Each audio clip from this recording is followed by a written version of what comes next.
You know how everyone online says watch for red flags? They're not wrong. Ignoring red flags will cost you every single time. But here's the problem. We've become obsessed with them. Everywhere you look, it's lists, memes, TikToks, never date someone who does this, big red flag if they say this. And that obsession keeps you in defense mode. And when you live in defense mode, you don't just block danger, you miss connection. Because you can't receive love if your only focus is protecting yourself from getting hurt. So today, let's talk about balance, how to spot red flags and green ones, and how to train your instincts to do both. And I want you to stick with me because at the end of this video, you'll have 5 ways to improve your flag radar. Guys, welcome back. And if you're new here, my name is Brennan. And for the past 15 years, I have been a student of self-development. I post content to help people heal, grow, and live a life with real purpose. My mission is super simple. It's to help you live a 10 out of 10 life. Now let's break this down and let's talk about some flags. Let's start with the obvious. Red flags are real. Ignore them and they will cost you your peace, your energy, your time. But when your mind is always looking for danger, guess what? You'll find it, even when it's not there. It's called confirmation bias.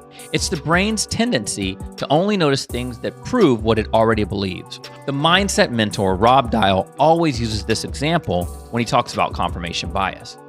He talks about how if you Google, are horses better than cows, you'll find thousands of reasons why horses are amazing.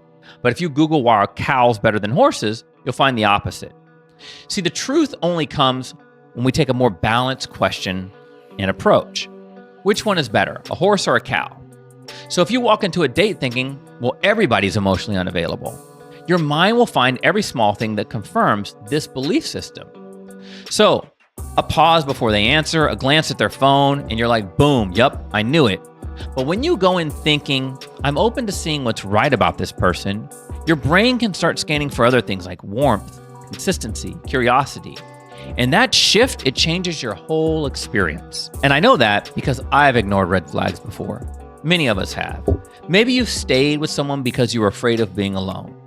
Or maybe you confused chemistry for compatibility. I've done that. You know that feeling where the attraction is so strong, you tell yourself, they just need to work on this one thing and they'll be perfect. And you fall in love with their potential instead of their reality. And I dated someone like that once. She couldn't communicate. She had all these red flags, but I overlooked that because our connection felt electric.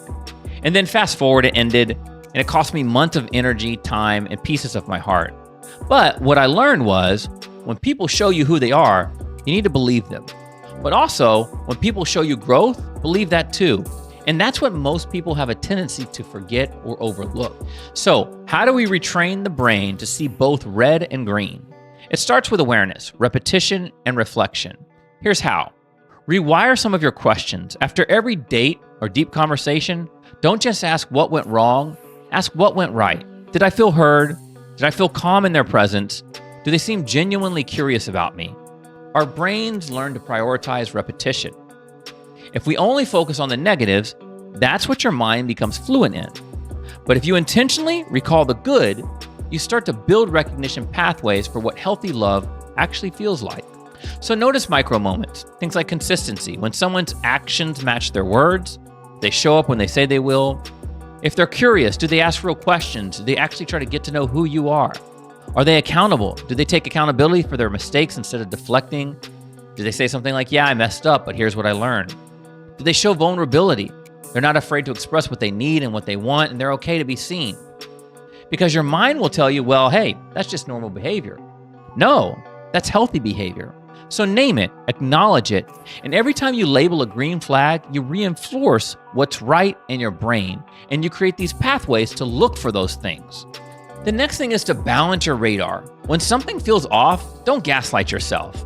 Red flags are meant to protect you, but don't let them become the only thing you see. So for example, if you're on a date and they interrupt you a few times, old programming might pop in and say, run, but balance it, bring it up and notice how they respond. Do they dismiss you or do they say, hey, I didn't realize I was doing that, thanks for telling me? Because that second response, that's a green flag disguised as a red one. It shows emotional maturity, shows self-awareness. That's how to train your instincts to respond, not just to react. The next is to reflect without judgment.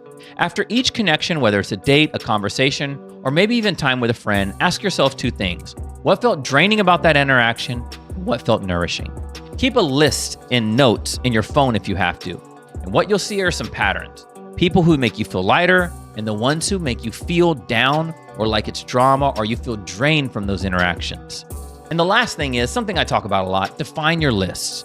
Write down your top 3 to 5 red flags, the non-negotiables. Then write down your top 3 to 5 green flags, the things that make you feel safe, seen and heard and respected.